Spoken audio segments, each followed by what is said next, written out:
So two other terms that you were asked to talk about in your essay were microbiome and the normal microbiota. The microbiome is just a way of talking about collectively any of the microbial species that can exist on a host.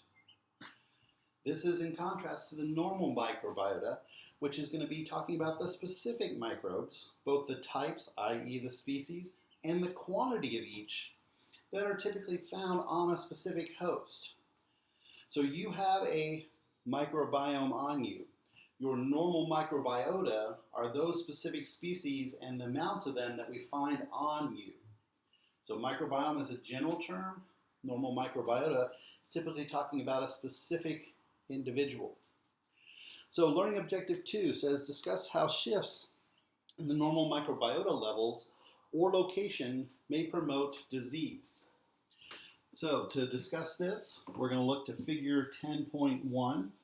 So if you haven't pulled up your book, you will find it also helpful to have your book out.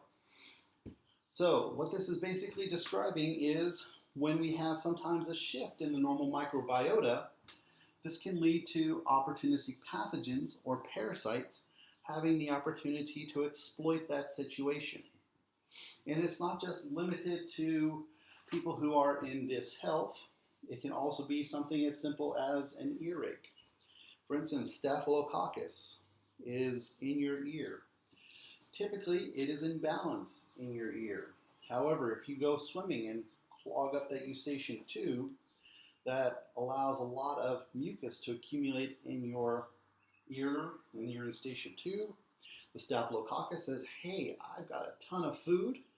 I'm going to explode and grow as much as I can. Now you have an earache. You took what was either a commensal or a mutualist, and now it has become a problem. The term for this is called dysbiosis. Notice it uses the same root as symbiosis, but dys means not in balance. So they give you an example of this in figure 10.1, where you can see in number 1, you see a person in balance. Their normal microbiota, whatever that particular group of species and their abundance are, they are in balance. In number 2, this is just an example. There are many things that can cause it. You encounter an environmental situation or a health problem. So either the environment or the health, your health changes. In this case, the example is an antibiotic.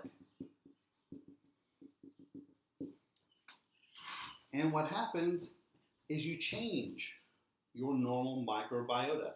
Antibiotics really don't care if you're a mutualist, a commensalist, or a parasite.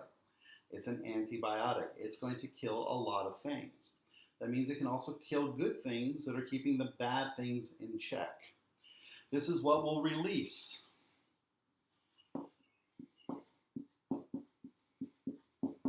the opportunistic pathogen.